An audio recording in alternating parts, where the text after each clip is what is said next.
It's Saturday, April 30th, and this is Drive Check, a Cardfight Vanguard podcast.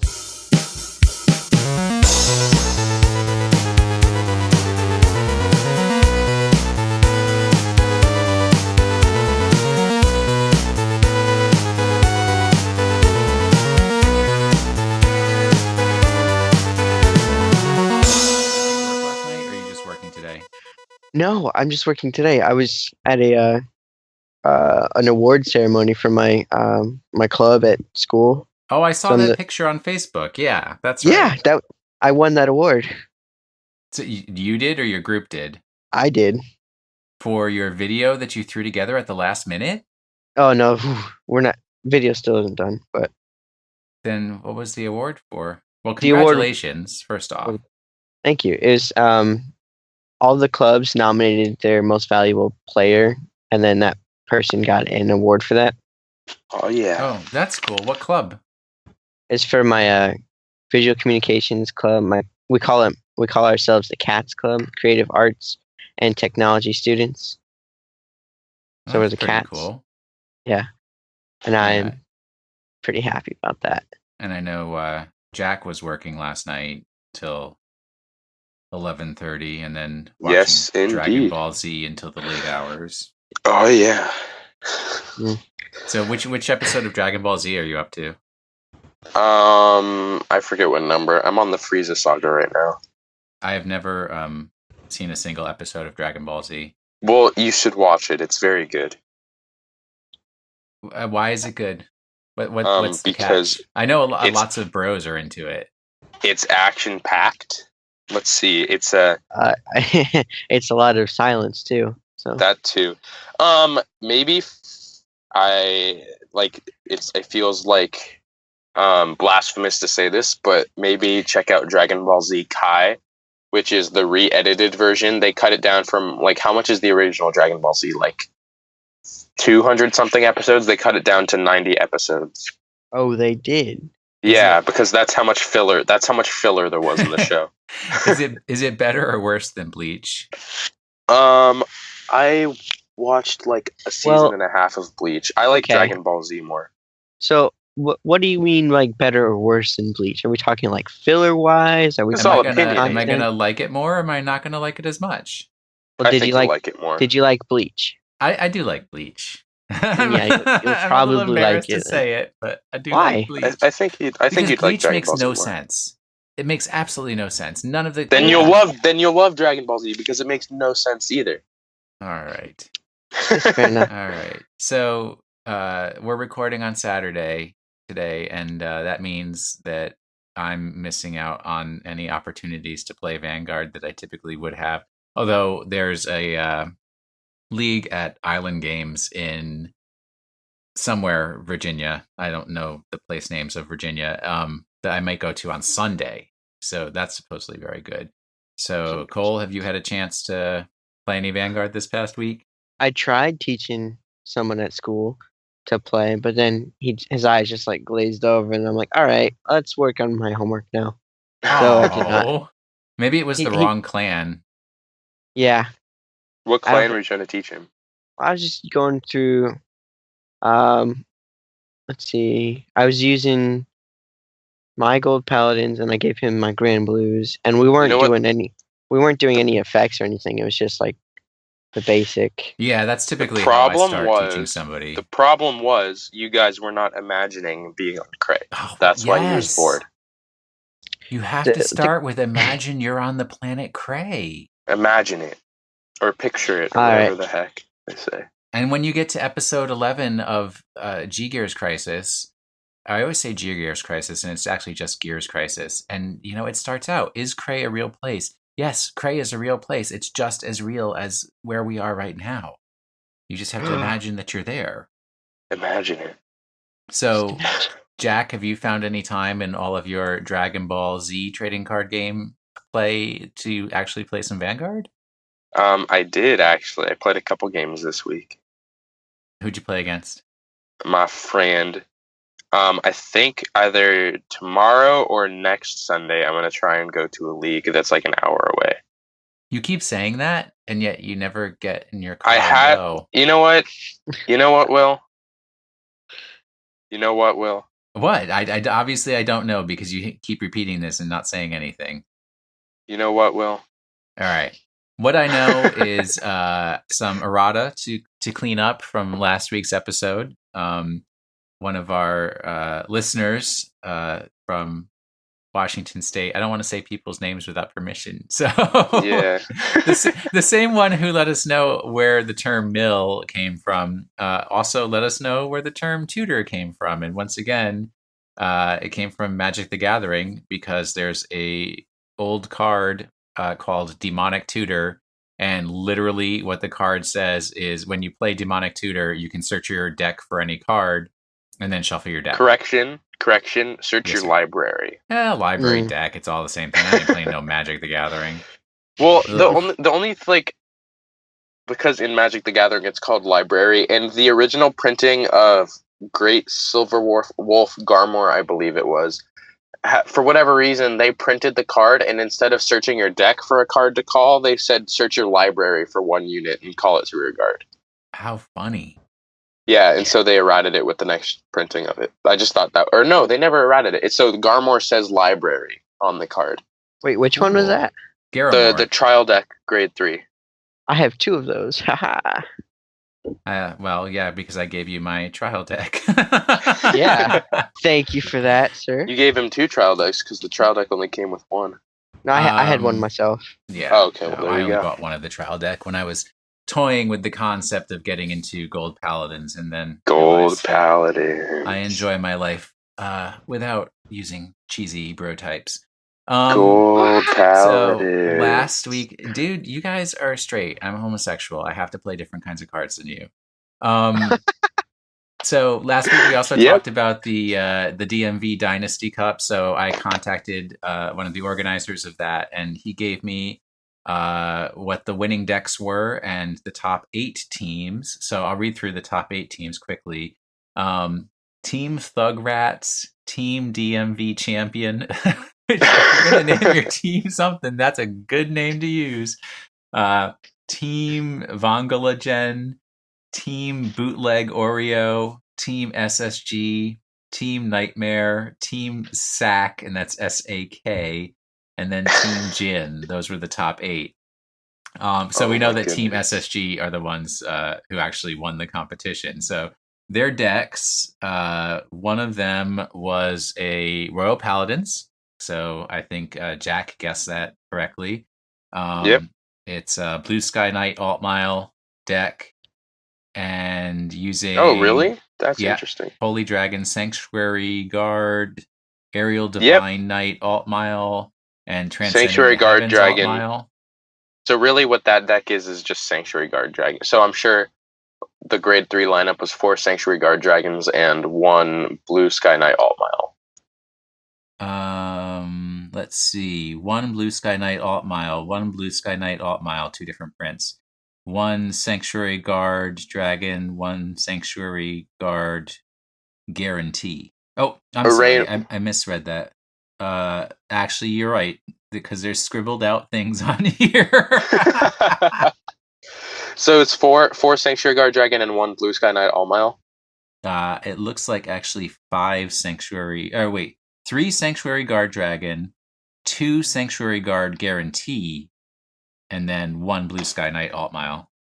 Why does he play 2 Guarantee? I don't even know who dude is who won, but he won.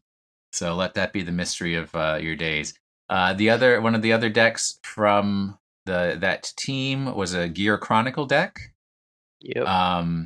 With the grade 3s being Chrono Jet Dragon, another Chrono Jet Dragon, so 4 Chrono Jet Dragons, and Steam Fighter Balik. I don't really know anything about Gear Chronicle at all. But he did have a Chrono Dragon Next Stage in there, which I hear is pretty much the essential card to have in your grade 4s. And then can you guys guess what the third deck was?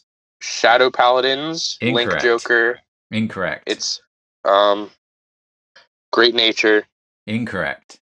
I was Grand Blue. Token Rambu. Incorrect. Entranje. Entranje.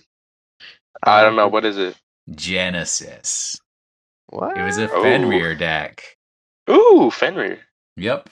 And the strides were Great Angel Doombrace and Mythical Destroyer Beast Venargunder. I cannot even read that. It's like Vanguardner or something like that. Yeah. Unfortunately, it's like I'm reading the dude's handwriting. Grade 3s were a Mythic Beast Fenrir. So 4 of those. 4 Midnight Regalia Nyx. So that's Regalias. And then everything else, 0s, 1s, and 2s. So we had talked about the DMV Dynasty Cup last week. So I wanted to provide those updates. And then since one other thing that I probably would have gone to today if I had known about it before this morning, it's the Maryland State Championships, which is being run by Alter Reality Games, yes, ARG for which short. Does do they do for multiple card games?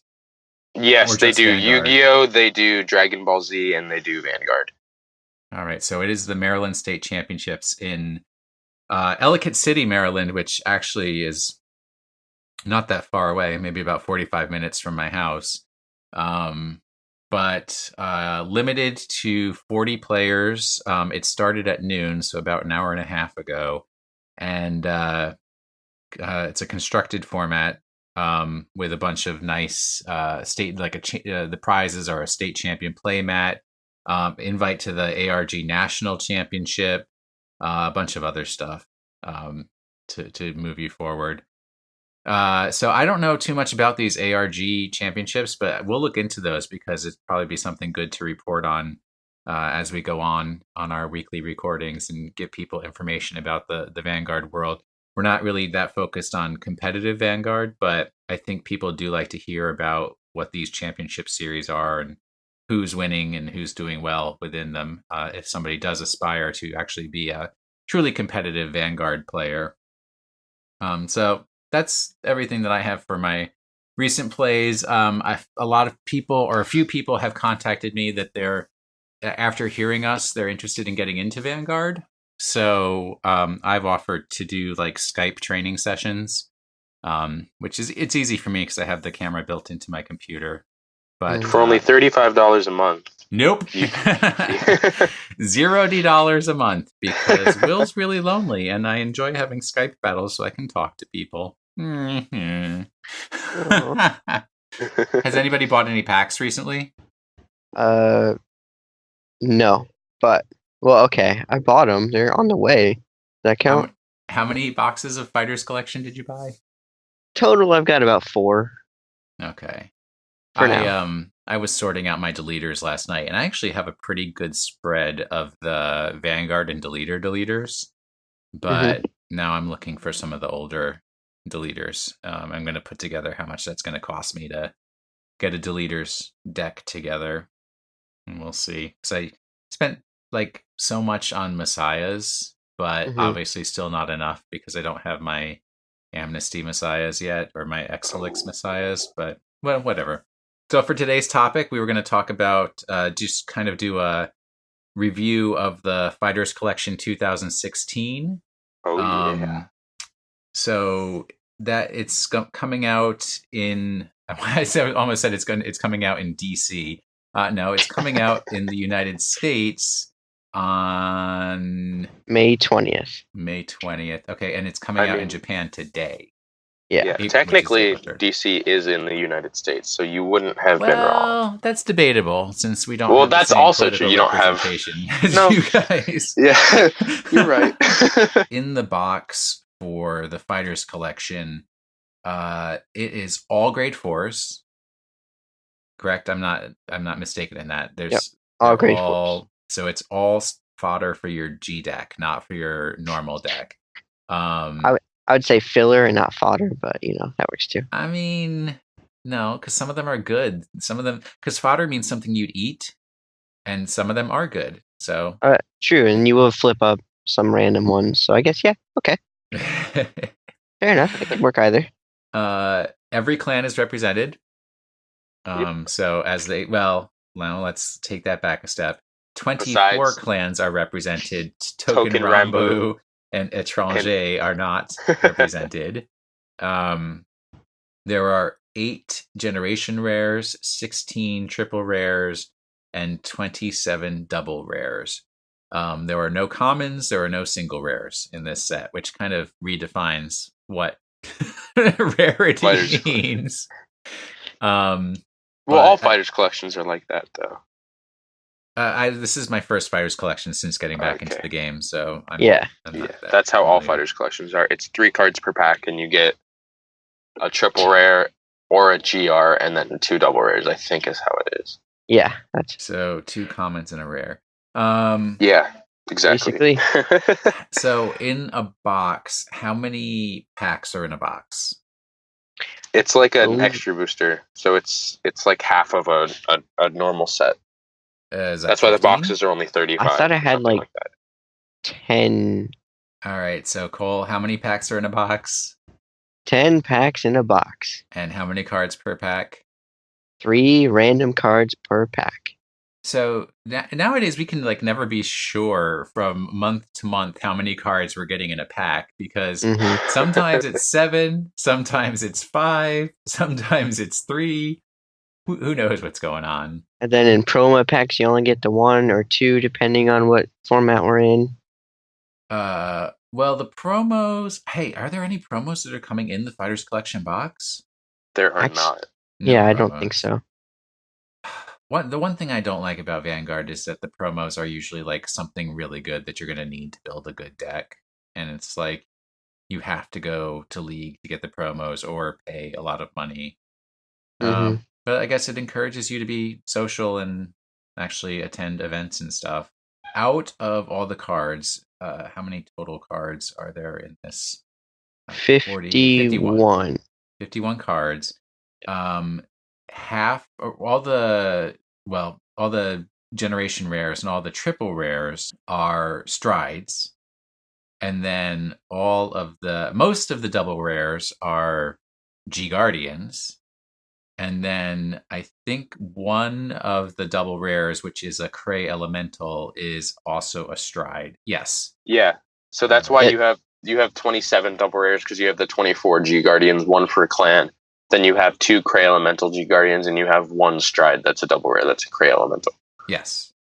All right. So the first thing we want to do is go through, and we'll try to keep this as entertaining as possible, but it may get a little repetitive. But we do want to go through all of the strides so that we can describe what they are. We're not going to go through all of the G Guardians, just with the understanding that with every G Guardian, it's the mechanic that we discussed in an earlier episode, where you have to discard a heal trigger from your hand in order to be able to use the G Guardian, and then it's a 15,000 shield that you get to put into your guard circle.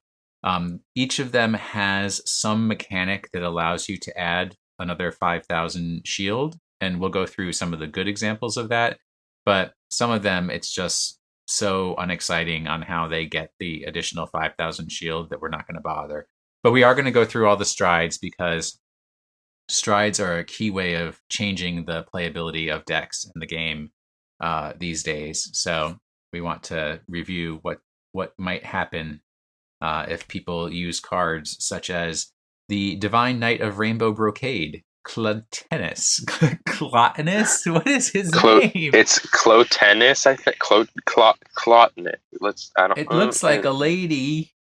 I'm pretty sure it's a dude. A lot of the paladins are dudes that look like ladies. Super long locks. Yeah, exactly. Cole, do you want to read Clotennis's activated? Yeah. Oh, and it has the brave keyword. Okay. Oh. So we're going to learn brave today too, apparently. No. Okay. Yes. All right. Okay, so activated ability, once per turn, brave. In brave, there's there's a parentheses. There we go. I was going to say quotation marks, but this ability is activated when you have 3 or less cards in your hand. That's what brave does. And counterblast 1 and soul blast 1, and choose a face down card from your G zone and turn it face up. So not a persona flip. Search your deck for up to the same number of grade 2 cards as the number of face up cards named Divine Knight of Rainbow, Brocade, Clotinus, in your G zone, and call them to separate rearguard circles. Shuffle your deck, and until the end of the turn, this unit gains a continuous ability. Generation Break 3. If you have 5 rear guards, this unit gets power plus 10,000 and plus 1 crit.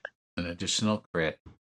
It was a little confusing reading through it, but it's basically the number of Clotennis that you have face up. So if you do Persona Flip, you'll have 2 Clotennis face up. You can pull out any grade 2s from your deck and put them onto rearguard circles. All right, and we didn't say that Clotennis is a Royal Paladin. Okay. Oh, what? Yes. So indeed it is. It's kind of doing a Gold Paladin maneuver in a Royal Paladin. Well, I wouldn't say the Royal Paladins are like their calling abilities are generally more powerful and they cost more because you get to search your deck for what you want. While Gold Paladins generally just like check the top couple of cards of your deck and call one of those. So you get more options and then for a heavier cost. Say most of the newer Royal Paladins I've seen have all been calling grade 2s from your deck or your hand. Yeah, which is nice because grade 2s have intercept. They don't have boost, so I guess you'd never want more than 2 grade 2s to come out. And did never gonna get it. Clotinus, do they have to be empty rearguard circles, or can they retire? No, it was just rearguard circles, so separate. You can retire. 2 separate rearguard circles. Cool. So obviously you don't call them to the same rearguard circle. Yeah. So you can refresh. Yes. With any 2 grade 2s that you want. All right. Oracle Think Tank. I'm going to grab this one because Oracle Think Tank is still a clan that I claim hold to, even though I've really only been playing Link Jokers lately. This is Lord of Guidance, Waka Hirume. Strange I can say that so easily, but it's because Oracle Think Tank really is my clan. This is Generation Break 2 and has the Oracle keyword, which means this ability is active when you have 5 or more cards in your hand. And one thing to keep in mind is one of the original Oracle Think Tank mechanics was having more than 4 cards in your hand, or having more than 5 cards in your hand, or having more than a certain number of cards in your hand. As I'm waving my hand around as if everyone can see what I'm demonstrating. Counterblast 1, Soul Blast 1, and choose a face down card named Lord of Guidance, Waka Hirume from your G zone and turn it face up. So much in disagreement with what Jack previously said, this does require a Persona flip. When this unit attacks a Vanguard, so it has to be a Vanguard attack, you may pay the cost. If you do, draw a card, choose a card from your hand, and put it on the top of your deck. Which is nice because it's when you attack. So you draw a card, that it goes into your hand. If you just drew a trigger, or if you already had a trigger in your hand, you can put a trigger as the top card in your deck, so that when you do your drive check, you'll know that you're getting a trigger as part of your attack. That's pretty cool. I like it. Yeah, it's kind of similar. While I was reading through it, I was afraid that it might be similar to CEO Amaterasu, which was draw a card, look at the top card of your deck, and then put it at the top or bottom of your deck. So, like, if you saw that you had a trigger, you could leave it on the top of your deck. If it wasn't a trigger, you could put it at the bottom. But that was more like hoping that you were exposing a trigger by doing that. This gives you a little more confidence that if you accidentally drew a trigger from some other action, that you can put it back and actually use it as a trigger. All right. Nova Grapplers. Wow. This is what happens when we record on Saturday afternoon. Nova Grapplers. Jack, do you have Meteor Kaiser ready? I do. Meteor Kaiser Bustard. It's a once per turn counterblast 1 and choose a face down card from your G zone, turn it face up. When this unit attacks, you may pay the cost if you choose the same number of rear guards as the number of face up cards named Meteor Kaiser Bustard in your G zone, and stand that number of rear guards. If 2 or more units were stood, You have 5 rear guards. Until the end of the battle, this unit gains Counterblast 1. Choose 2 cards from your hand and discard them. At the end of the battle, you may pay the cost. If you do, stand this unit and it gets drive -2. That's a lot of words. Okay. So it's similar to a what lot of the Royal Paladin was doing. It's just for the number of face-up cards in your G zone, you can stand units, restand. No, units. It's the number of face-up units with Meteor Kaiser Buster in its name. So it's the same kind of concept as Clotinus, where depending on how many of this card you have face up. So what you'd want to do is whenever you have a stride that says flip 1 face up, flip a card in your G zone face up, you'd want to flip over a Meteor Kaiser Bustard. That way, when you play Bustard for as your stride, you have say 2 or 3 Bustards already flipped face up. So you could stand 2 rear guards and 1 booster. I think Will's going to want to grab this next one. Yeah, I've been looking forward to this card for a long time. Genesis Dragon Trans-Else Messiah. Although I thought the name was going to be a little different. And it's not a real dragon because it only says dragon once. That thing does not look like a dragon, that's for sure. I mean, it kind of looks like a twisty... It looks like a tentacle monster. Something weird. It doesn't look like the other Messiahs either. The other Messiahs look super proud. This looks like super ready to do horrible things in your nightmares. But just like the Nova Grappler, it doesn't have a keyword. So it's just Generation Break 2, Counterblast 1, choose a face-down card named Genesis Dragon Trans-Else Messiah from your G-Zone and turn it face up, so this also requires a Persona flip. When this unit is placed on the Vanguard circle, if you have a heart card with Messiah in its card name, you may pay the cost. If you do, lock all rear guards of all fighters and unlock all locked cards other than those locked by this effect. It's a confusing way to say that any card on either side of the battlefield that is locked becomes unlocked, and any card on either side of the battlefield that is not locked becomes locked. And it helps with the Messiah builds because the Messiahs, they gain power by when you unlock your own cards. So the Messiahs will lock their own cards and then have reasons for unlocking their own cards. So this just makes it much easier to unlock your own cards. And you don't have to waste your locks on locking your opponent's cards. You can just focus on locking your own and then play down the old Trans-Else Messiah and unlock all your cards and get all the goodies that you get from doing that. We have Pale Moon, Dreamy Axel Millward. Oh, you want to get that one? Yeah. Okay, so this is Dreamy Axel Millward. It's got the Magia ability. It's activated. GB2, Generation Break 2. Soul Blast 1 and choose a face-up card from your G-Zone and turn it face up. Choose up to 2 cards from your soul, call them to separate rearguard circles, and they gain power plus 4,000 until the end of the turn. And at the end of that turn, put the unit called from this effect into your soul. Choose the same number of your units as the number of face-up cards named Dreamy Axel Millward in your G-Zone, and until end of turn they get auto on the rear guard circle and the Vanguard circle.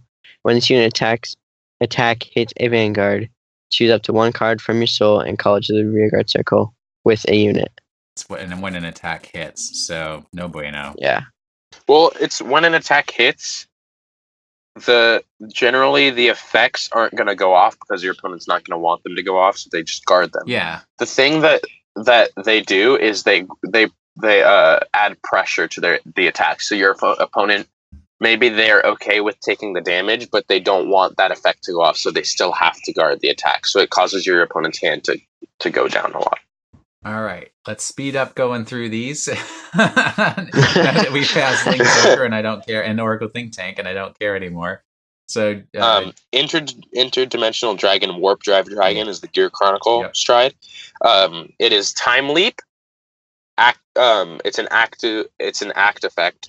Once per turn, Counterblast 1 and Soul Blast 1. Choose a face down card from your G zone, and you may turn it face up. You may turn it face up. Okay, that's weird. Choose up to the same number of rear guards as the number of face-up cards named Interdimensional Dragon, Warp Drive Dragon in your G zone. Then time leap those units. So what time leap does, you bind the unit and then you search your deck and you call a unit that's a grade higher than the unit you just binded.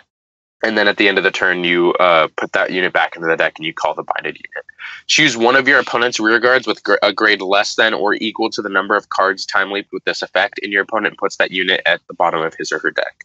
Binding is when you take a card off the field completely, so it is not in play in any way, but that's usually a temporary activity, and then it becomes back into the field kind of where it left from. Exactly. And binding wasn't really like a widely used mechanic until the Gear Chronicle clans started to have like time leap and effects that binded units, and then Narukami, in order to separate themselves from the other like Dragon Empire clans, they bind units a lot of the time now instead of just retiring them. Yeah, there was my first experience with binding was when in Oracle Think Tank there was a card called Ureyale, who would just bind your opponent's card for one turn, and I thought it would be cool, but it didn't do enough. Cole, you want to grab the Grand Blue one? For Cole. Yes. Demon Sea Queen Mariade. Once per turn, counterblast 1 and choose a face down card from your G zone and turn it face up, and choose a card from your hand and discard it. Choose up to the same number of normal units from your drop zone as the number of face up cards called Demon Sea Queen Mariade in your G zone, with the sum of their grades being 4 or less. Call them to separate rearguard circles and increase this unit's power by the sum of the original power of the units called by this effect until the end of the turn. Oh, that seems pretty good. So once again, and I think this is a theme in Fighters Collection 2016. You get to the number of cards affected by the stride is equivalent to the number of face-up stride cards that you've used. Not the Link Joker one, but all of these other ones for some reason. So yeah, a lot of them do. All the benefits here. You get to discard a card from your hand, which puts it into the drop zone, which Grand Blue loves having stuff in the drop zone because then it can pull stuff out from the drop zone. And you can pull things, regular units from their drop zone. So the number of cards from your drop zone you can pull out based on the number of face-up Demon Sea Queen Mariads in your G zone. So if you have 4 face-up, you can pull 4 cards from your G zone. And then Mariad gets the power from all of those units combined. Yes.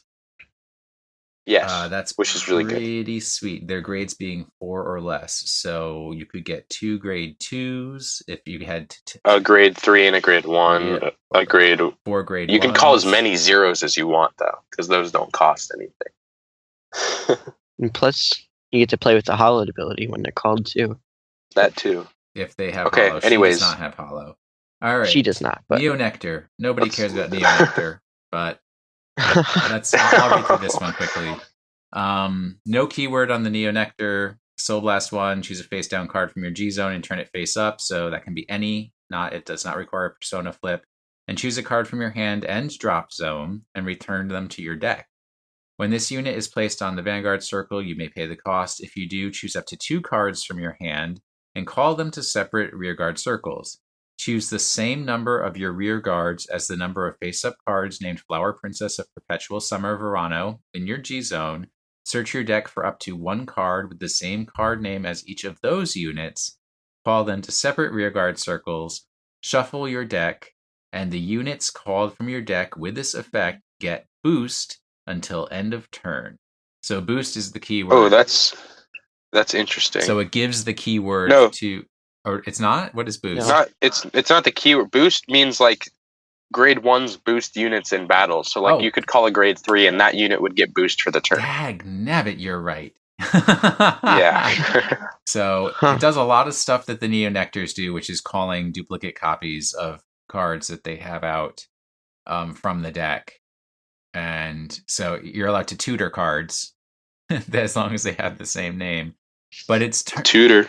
It's turning powerful cards that would have intercept or twin drive into boosts, which is real sweet. Yeah. Only for the turn though, so you're gonna have to call units over them after that. Oh, that's fine.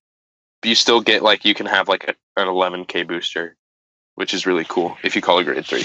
So next we have Holy Seraph Zachriel.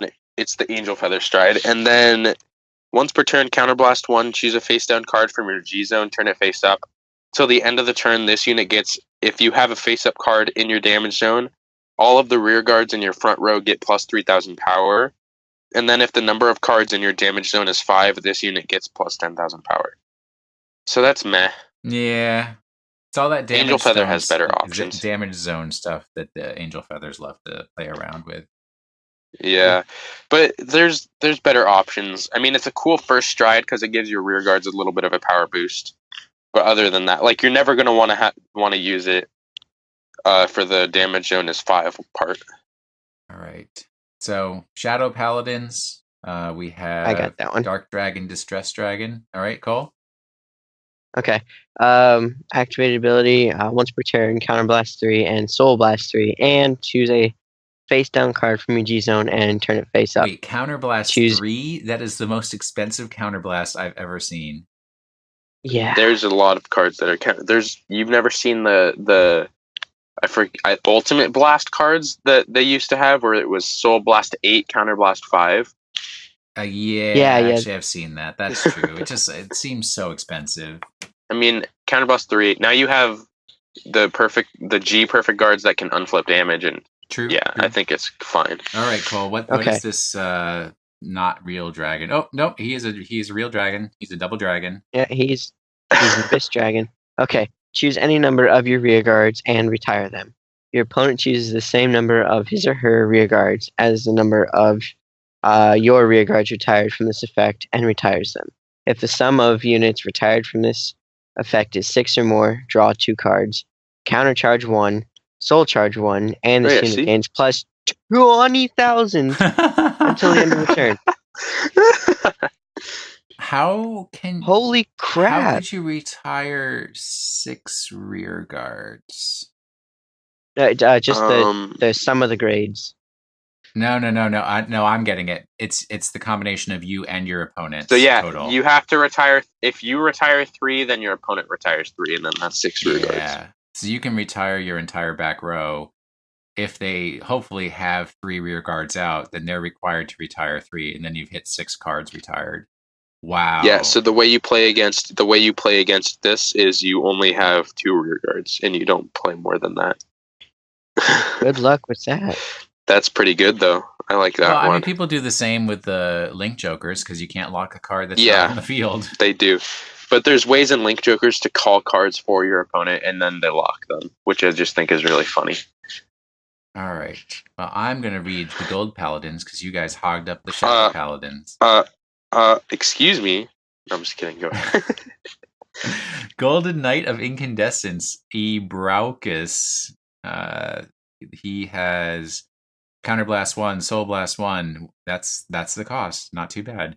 When this unit is placed on the Vanguard circle, you may pay the cost. If you do, look at 2 cards from the top of your deck, search for up to 1 card from among them, call it to an open rearguard circle, and put the rest on the bottom of your deck in any order. That is so disappointing. Yeah.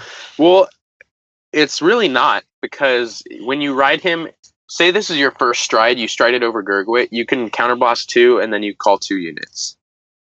So it kind of starts to fill up your field. All right, I'll take your word for it as a Gold Paladin player, but it just seems like, why can't I look at 5 units from the top of my deck? Why am I only looking at 2? Yeah, that's, I mean, for a Counterblast 1. And a Soul Blast 1. Oh, man. This Genesis stride makes me want to play Genesis again. Read that one, Jack. Beast Slayer Military Deity Tire. Like a car tire. Yes. Once per turn, Soul Blast 3. And my phone just crashed. Okay. Someone else want to get that one? All right. Cole, why don't you try to read Tire? Once per turn, Soul Blast 3. Look at the top card of your deck. Put it at the top or bottom of your deck. And until end of the turn, this unit gains an auto ability. When you drive check when your drive check reveals a grade 1 or greater card, you may soul charge 3. All right. So, and there's also a note in what I'm looking at that says that there's a possible errata in the text of this. So we may have to look into Old Tire again in the future to see if he gets fixed. Pretty cool effect, though. All right. Well, we can't rely on Jack until his phone uncrashes. So I will do the. It's currently uncrashing. So right. Just go ahead. Let me go with Kagero. Nobody plays Kagero because they're just a heap of garbage. An auto ability on the Vanguard circle. Soul Blast 1. Obviously, this is not going to be very good if the cost is just a single Soul Blast. When this unit's attack hits a Vanguard, you may pay the cost. Oh, no. If you do, choose one of your opponent's units and retire all of your opponent's rear guards in the same row as that unit. That is such a cheap move for a Soul Blast 1 and a hit. But it has to hit. That's the only thing. Yeah, but that, as you were saying, that's pressure. But there's the Vortex Dragon Stride that just came out in the Legend deck. By the way, that just came out. Was it Friday? Yesterday? Yeah, yesterday. So what that one is you just retire when its attack hits, you retire your opponent's units based on the number of Flame Dragons on your Vanguard circle. So if you're on a regular grade 3, you retire 2, but if you're in Legion and you stride over your Legion, you can retire 3. So it's like the same kind of thing for one counterblast. Yeah, and you're not limited to one column. You can pick and choose. All right. So Jack, can you cover the Nubatamas, or do we want Cole to do that? Yeah, have Cole do that. It's almost done. Okay. When this unit is placed on... Oh, sorry, let me read its name. Let me slaughter it, really.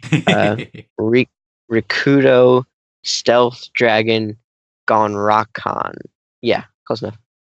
When this unit is placed on the Vanguard circle, your opponent chooses 2 of his or her rear guards and binds all of his or her other rear guards face up. If 3 or more units were bound, your opponent chooses 2 cards from his or her bind zone and puts them into his or her drop zone at the end of that turn. Your opponent puts the cards bound with this effect into his or her hand. I am so confused by what this thing does. Yeah, me too. I thought I read it wrong, but no, I didn't. Your opponent chooses 2 of his or her rear guards and binds all of his or her other rear guards face up. Oh, okay. So he gets to preserve 2, and the other 3 get bound. So if this only hits if they had 5 out. Yeah. And then if they did have 5 out and you bound 3 of them, so your opponent chooses 2 cards from his or her bind zone and puts them into. So then 2 of the bound cards have to get dropped into the drop zone, and then any of the bound cards, whatever remains, get put into their hand. So they don't even get to stay on the rear guard circle. Interesting. But easily defeated by not keeping cards in your rearguard circle. All right. I'm good now. Go do the Tachikazes. Give me a dinosaur rumble. Destruction Tyrant Grado Gigant. Yeah. Engorge. When this unit attack. Wait, what the heck? That's their keyword. But it says Vanguard or Rear Guard. Yeah, and then it's the keyword. Engorge. But how could he be on the rear guard? Ooh. If he's a stride. That's probably just like a misprint or something. So you may retire 1 or more of your other rear guards. If you do, it is engorged until the end of the turn. When this unit becomes engorged until the end of the turn, this unit gets power plus 5,000 for each unit retired during this turn due to the effect of this unit's engorge ability. If the number of units retired during this turn due to the effect of this unit's engorge ability is 3 or more, draw a card. That's okay. It says engorge and this unit's engorge ability quite a lot. Yeah. It's just a power up. For everything that you discard, you get plus 5,000. And then if you do 3, you get to draw a card. Everybody likes to draw a card. I'm going to do the Murakumos because I convinced my staff member to play Murakumos, and now he hates me. When this unit is placed on the Vanguard circle, choose up to 1 card from your hand, call it to a rearguard circle. Choose one of your rear guards until end of turn. That unit gets power plus 2,000 and continuous. This unit can attack a Vanguard from the back row. Yeah, interesting. You can do a little leap What's attack. the name of this one? Ambush Demon Stealth Dragon Onibi Blader. Not a real dragon. Not a real dragon. It's about the best thing that we can say about the Murakumo. Fake dragon. Right there. All right, who wants Narukami's? This is a real dragon because it's called Conquering Supreme Dragon Voltec Zapper Dragon. God, so many of these cards just say dragon. You gotta have the dragon, man. Dragon. Thunderstrike 3. This ability is active when your opponent's bind zone has 3 or more cards. When this unit attacks a Vanguard until the end of the battle, this unit gets power plus 10,000 and Vanguard Circle Counterblast 1. At the end of the battle, you may pay the cost. If you do, for every 2 cards in your opponent's bind zone, your opponent chooses one of his or her rear guards, retires it, and then binds that card face up. So it's retired and bound. Yeah, well, they retire it and then they bind it. So, like, if something has a skill that when it's retired it does something, those skills go off. That's why they say it like that. Interesting. So, it's really for Grand Blues. No, there's other there's other units too that have that. Yeah, but it does mess with the. Okay. That's really interesting though because it's only for a counterblast 1, and if you could counterblast 1, and then if you have 4 cards in the bind zone, you can retire 2 units. That's a pretty inexpensive for just skill. a counterblast 1. Yeah, I mean it takes some setup, but I think it's pretty interesting because the thing is Narukami doesn't have very many good. They have like Conquering Supreme Dragon. They have like 1 other good stride, and then that's it. Well, now they've got 2 good strides and a G Guardian. Yeah, they're up to 12 cards in and their G zone already. Out of 16, all they need is 4 Madus, and they're good to go. Yeah, 2 Madus and 2 Blizzas. All right, Cole. Yeah, let's not take deck building advice from Will. Whatever. Cole, give me a Super Cosmic Hero. Super Cosmic Hero X Phoenix. By the way, art not very good. No. Compared to some of the other ones that they had, it's really disappointing. Anyway, okay. So it's an auto ability. So Counterblast 1 at the end of the battle that this unit attacked a Vanguard. If this unit's power is 35,000 or greater, and the attack did not hit during the battle, you may pay the cost if you do draw a card. Oh, that's cool. Well, no, it's not, because it only works if your opponent was able to guard all the damage or did a perfect guard, and you get to draw a card. That's all. Well, you get something for failing. Oh, that's why it's cool. I find this to be the least exciting card we've covered today. It's not a great card. I will give you that, but it does reward you for sucking. Oh, I guess, or for being unlucky. All right. Yeah. Super heavy tank, Tiger Centurion. It's a Spike Brother. Yes. And it is activated ability on the Vanguard Circle once per turn. Counterblast 1. Choose any number of your rear guards with the charge ability, which I guess is their keyword, and they become charging until end of turn. Choose up to 5 of your rear guards other than the chosen units with this effect, and they get power plus 2,000 until end of turn. All right, so you either can charge or plus 2,000 power your dudes. Yeah, wait. Okay, my phone crashed.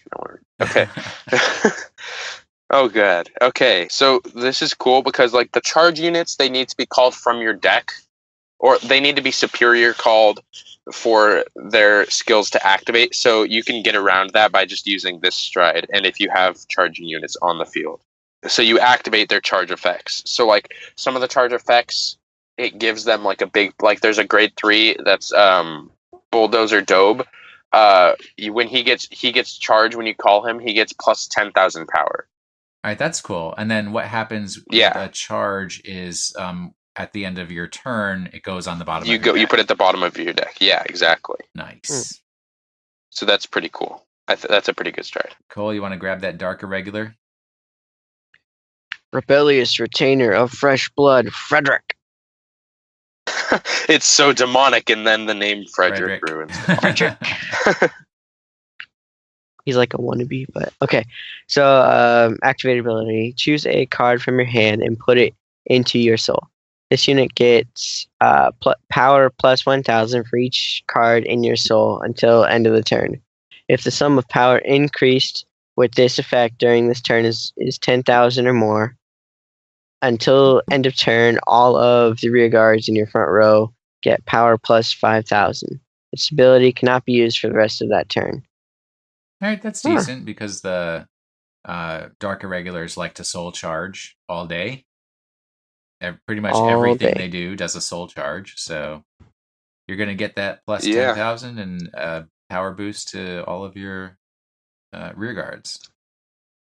Go, Frederick. Pretty sweet. All right, Jack, can you do the Bermuda Triangles, or can I read my sweet mermaid titles? You can if you want to. I just think it's interesting because there's like literally like 2 lines, like not even there's like a line and a half of text on the card. So this is Lucky Rise Elprina. I actually think I'm noticing that even though these strides are triple rares, they're not as good as the generation rares. All right. She has an activated ability once per turn, Soul Blast 1. Choose up to 2 of your rear guards and return them to your hand. So this is actually very standard for a Bermuda Triangle. Bermuda Triangles like to bounce.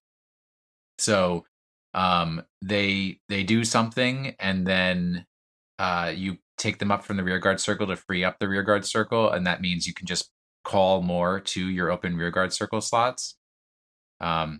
So it's kind of like they do something, they bounce out, which helps with things like Kagero and Link Joker, because you can have empty rear guard circles, and then during your turn, you can play down cards onto your rear guard circle, and at the end of your turn, bounce them back up so that they're not able to be locked or retired or anything like that, because you can't lock something that's not there.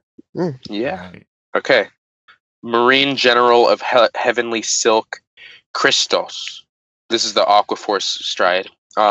Wave 1. So wave means its ability activates if it's the specified attack of your turn. So wave 1 means the skill only activates if it's your first attack of your turn. Counterblast 1. When this unit attacks a Vanguard, you may pay the cost. If you do, until the end of your turn, all of your rear guards in your front row get plus 2,000 power. And wave 3 or 4, when this unit attack hits a Vanguard, draw a card. So it gives pressure to your rear guards, and if they don't guard them, you get to draw cards. So it's a pretty good stride for only a Counterblast 1. Yeah, that is decent. Yeah, I think that's a decent first stride for Aquaforce for sure. Is this the Jamie Alcaraz's in the show? Is that his main unit at least? It's not his main unit. It's one of his main unit is Thavas. Okay, but I just remember the Heavenly Silk being part of the name. There's some weird thing with the wording and it's just they all say Heavenly Silk now. It's kind of weird. I don't. There's some weird thing with the Navy. They translated the first time we got Aquaforce in the G era. They translated something weirdly, and now they're just kind of stuck with it. I don't remember exactly what it was, but now they're stuck with Heavenly Silk on all of their cards. Okay, good to know. So, Mega Colony. You want to get the Mega Colony call? Yeah, that guy looks pretty cool. Okay, once per turn, Counterblast 1 and choose a face down card from your G zone and turn it face up. Choose up to 3 of your units, and they get power plus 1,000 for each of your opponent's units that are rested until end of turn. Well, kind of dependent on what your opponent has done, or if they even have units on the field. So, well, once again, the Mega Colony has disappointed. I will do Amnesian's Dragon Rimthurs. Does not look like a dragon at all. It's the last clan stride. All right, looks like a kitty cat. Fighters Collection. It's so cute. And yeah, but it's supposed to be an Amnesian's Dragon.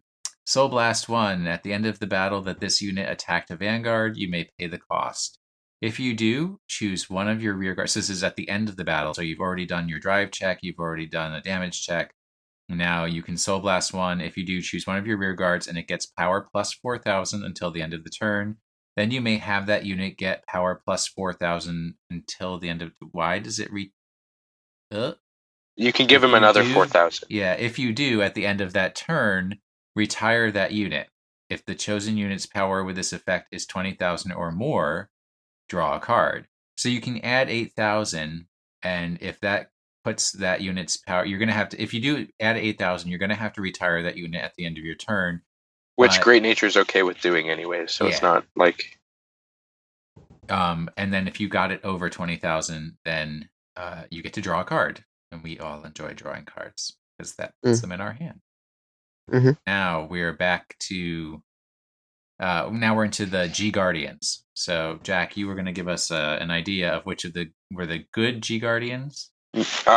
We are actually... There's one stride left. Oh, okay. That's It's the double rare one. Which is a Cray Elemental. Air Elemental, Air Elemental Sea Breeze. Air Element Sea Breeze? Febreze, Sea Breeze, something like that. Febreze, yeah. So it's like the cleaning, the spray. That's what it is. And just remember, a Cray Elemental can be played in any deck. Mm-hmm. Yes. Just like Token Ramp. Oh, no, they can't. Never mind. Whatever.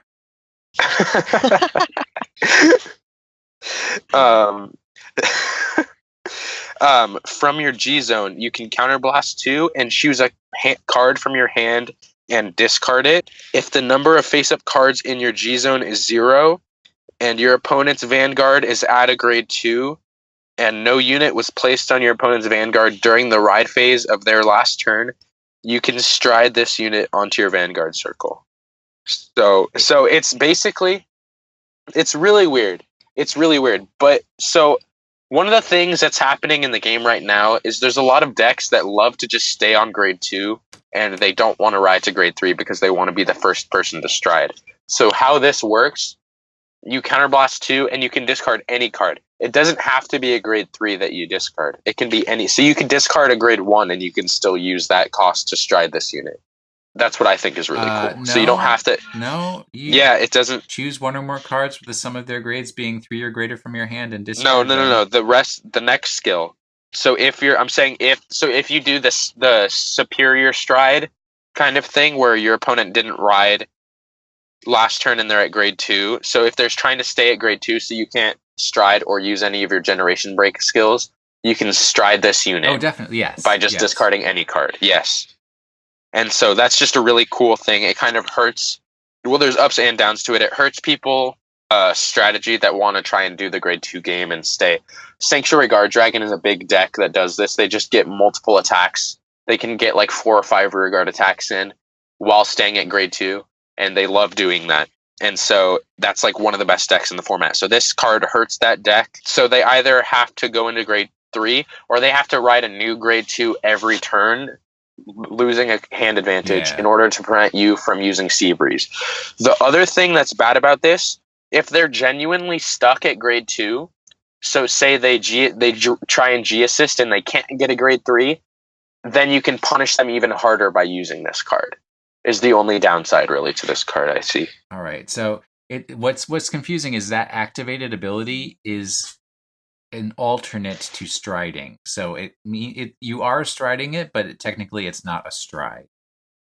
You're using the activated ability because the activated ability occurs in the G zone. Weird. Yeah, it's pretty weird, but it's really cool. It's a balancing mechanic. Exactly. Wasn't there in the last set? I don't think it was. It might have been. There was a there was like a rare Cray Elemental that was like even more restrictive, and they noticed that like was a failure on their part, so they printed something that made it easier. It was an air element too, actually. Yeah, it was a grade 2 or a grade 1, something like that. I think it was grade 1. A lot of Cray Elementals. We can look at that and see which one it is for next week. All right. Yeah. So you wanted to point out the G Guardians that have value? The thing is, with all of the G Guardians, they all are. Some of them are decent. Some of them are just bad. Or So what the G Guardians do, you discard a heal trigger to call them to your Guardian Circle. Then they have some other way of there's some other requirement for you to gain an extra 5k power for it to be a 20k shield. The clans that have G Guardians that have requirements that help them move their game along and like do things that are good for their deck are the Genesis G Guardian, the Dark Irregular G Guardian, the Link Joker G Guardian, specifically for the Messiah deck. The Pale Moon G Guardian, the Gear Chronicle G Guardian, the Grand Blue G Guardian, the Great Nature G Guardian, and then the 2 Cray Elemental G Guardians. All of the other G Guardians just have requirements that you have to meet. So like, for example, the Gold Paladin, it's if you have at least 2 rear guards. Like, that's not hard to do, but it's situational in that if you have no cards on your field, you can't get the extra 5,000 power. And you have to lose hand advantage by calling 2 units in order to get the 5,000 power, which is just not worth it. So all of these have requirements that are generally really easy to meet, and like Dark Regulars love soul charging. You soul charge and then get plus 5,000 power. Genesis loves soul charging. You put 3 cards from your drop zone into your soul and you get the plus 5,000 power. It just moves your game along. It has requirements that are easy to meet, and they're overall just a lot better than the rest of the G Guardians in the Fighters Collection. Yeah. So the other ones that we didn't go, Dark Irregulars, Genesis and Dark Irregulars, they're doing soul charges. Link Jokers allows you to lock one of your own rear guards, which is what the Messiahs which is do. Yeah, it's not good in so like Chaos Break, Starvader Chaos Breaker Dragon is one of the most popular Link Joker builds. This is not good in that deck, but it's really good in the Messiah deck. And I find it really strange because the card name is a Death Starvader Demon Maxwell. It's not a Messiah card as the G Guardian. Again, with the name that sounds super evil, and then the name Maxwell. I don't know. Maxwell sounds pretty evil to me. Not like it's like Frederick and Maxwell. Now, if it was Maximilian, that's a lot more evil. That's true. Yeah. That's true. What does Pale Moon do? Chainsaw. You check the top 3, I believe, and then you choose one of those and put it into your soul. So Pale Moon like calling units from their soul. So you get to pick one basically that you'd want to call later on in the game and put that unit into your soul. All right. Yeah. And who do we have besides Pale Moon? Gear Chronicle. Gear Chronicle is broken because you just put 2 cards from your drop zone back into your deck. You put a trigger. So you can ditch a heal trigger to put that to call the G Guardian. Then you can put that heal trigger back in your deck, and then another card that's not a trigger back in your deck, and you get plus 5,000 power. So you're just putting cards back in your deck for free, and you're getting 5,000 power. That's definitely the best one. Why do they give so much love to Gear Chronicle? I'm not buying. Well, to be fair, Gear Chronicle is the most expensive deck, but it's also like the worst deck for how much it costs. All right. It's not nearly as competitive as, say, Royal Paladins or Shadow Paladins, yet it's more expensive than both of them. All right. Grand Blue lets you just take the top 2 cards and discard them? Sure. Yeah. Great Nature is you choose a unit, and then when it's retired at the end of the turn, you can unflip 1 damage, which is really cool. Yeah. Unflipping damage is always great. So the Great Nature and the Gear Chronicle, I'd say, are probably the 2 best. Right. And the Cray Elementals? Yeah, so I'm going to just read these ones because their skills are a little more complicated. Well, Metal Element, screw you. Scry you. Screw you. Metal Elemental... Metal Element, scry... Metal Element, scry you. So it's a Cray Elemental G Guardian. You call it to the Guardian Circle by discarding a heal trigger.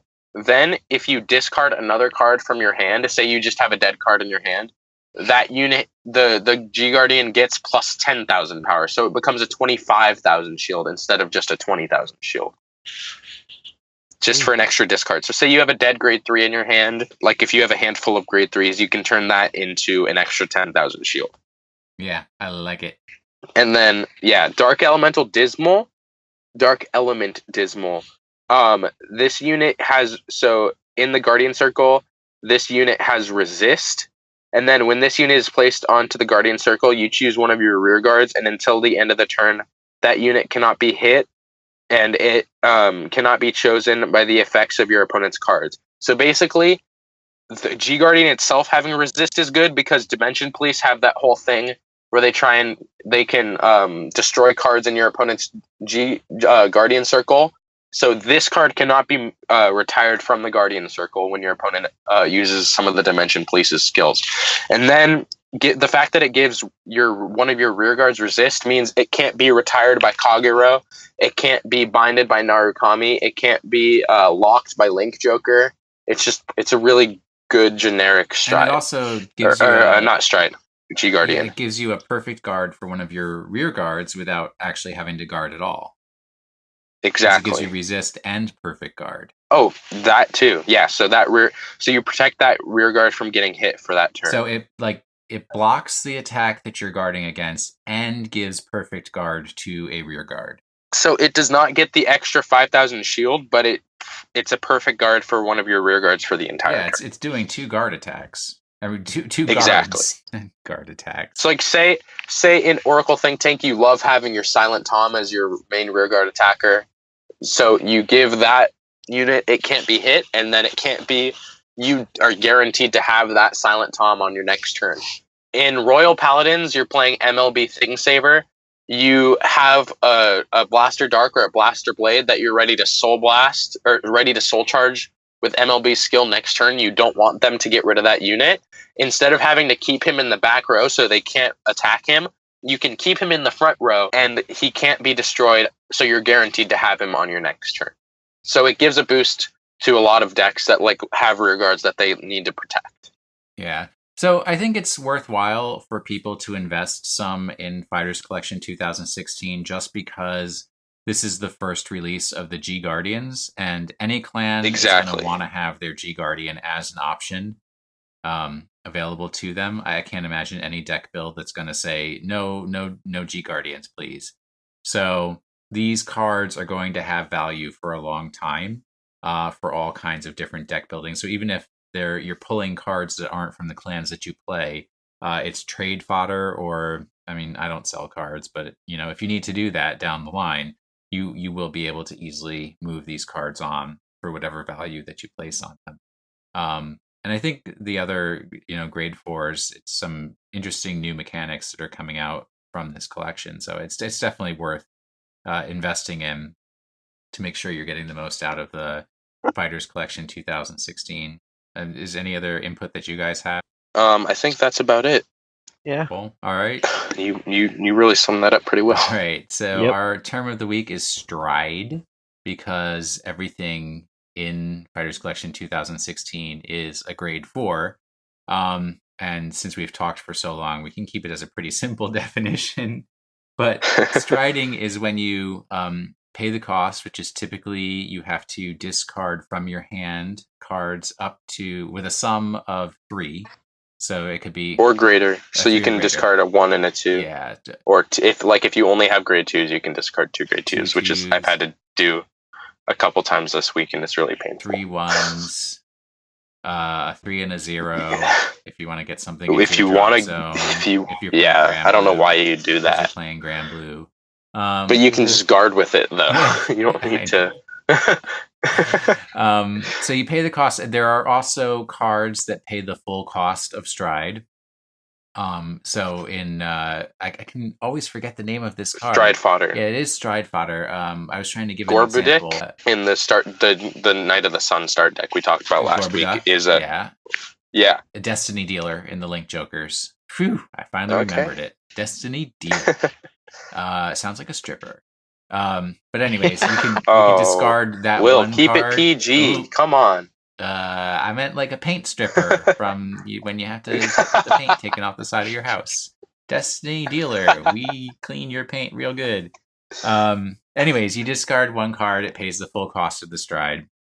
And basically striding means you then search for whatever card you want to use to stride from your G deck and place that over top of your grade 3. Both sides, other than that one we discussed earlier today, both sides have to be at grade 3 before you're allowed to stride. When you stride, you retain the name and abilities of the card that you are striding over. No, not the abilities, just the power level, not the ability. The power, yeah. Well, but like your grade 3, I have grade 3s that say when this card is strided, you do this, and well, those those abilities. But if you have like older grade 3s that don't have that, then they just have the power that they give to the stride. And then most of the strides, most of the grade 4s have power of plus. It's always plus 15,000 because you're adding to whatever your grade 3's power is. So if you have a 10,000 grade 3, it's going to get up to 25. If you have an 11,000 grade 3, it's going to get up to 26. If you have a 30,000 grade 3, it's going to get up to 45. So that's basically how it works. And then they have all of the strides have special abilities particular to the mechanic that they're trying to achieve. There are good strides, there are bad strides, there are Cray Elemental Blizzas, there's Rain Element Madoos, which is my favorite card to call out. But it is the key mechanic of the new Vanguard G generation. And you guys have anything else to say about strides? Broken. Yeah, totally broken. But we should also probably go over how you can stride over Legion as well. Yes. I mean, there's like one or two cards that. So when you stride over Legion, you only pick one of the cards to have the heart name. So like, there's 2 decks I can think of off the top of my head. The new Kagero deck that just came out with Vortex Dragon that I mentioned earlier in the show. You call it over you stride it over a Legion, and you have 3 Flame Dragons on your Vanguard circle. And then there's Religious Dragon, Holy Dragon, Religious Soul Saver Dragon, a real dragon because it says dragon twice. When you ride it over Secret Thing Saver Dragon, and you have your Blaster Blade Seeker as your Legion mate, you want to use Blaster Blade Seeker as the heart because as the heart name, because the stride you get an extra critical if you have a blaster as your heart name. That's pretty cool. Legion we'll have to go over it some other time because Legion is very complicated, especially if it's a grade 2 and a grade 3 Legion, and then you have cards that are affected by grade 2 or grade 3. And then what happens when the Legion interacts with those cards. So we will discuss that at another time, possibly if there's a new Legion release that becomes fun, or if I get the Link Joker Legion deck put together, something like that. All right. So that's enough for this week. I think we've killed the Fighters Collection 2016 to death. But if anybody has any feedback on what we've done on our past episodes, if they have any recommendations for us, I'd love to get feedback in iTunes. Any kind of reviews are helpful. They allow people to find us in iTunes and sort of boost our visibility so we can have more subscribers and get the word out about Cardfight Vanguard and hopefully get more people playing. I'd like to say thank you to executive producer SBJ. And say thanks to Nick Burgess for our intro and outro music. And then if you want to reach me directly, I'm available on Twitter at WashInTheSink. Cole, you're available? At Cole McCune, COLE_MCCUNE. And I am at Drive_Jack. Thank you all for listening to this week's episode of the Drive Check. Check, please. You couldn't even get it. What do you mean I couldn't even get it? It says this week's episode of Drive Check. And then you're supposed to say, check please. Don't you watch Adventure Time? No. You don't watch Adventure Time? I've seen a couple episodes. I don't watch it like religiously. Yeah.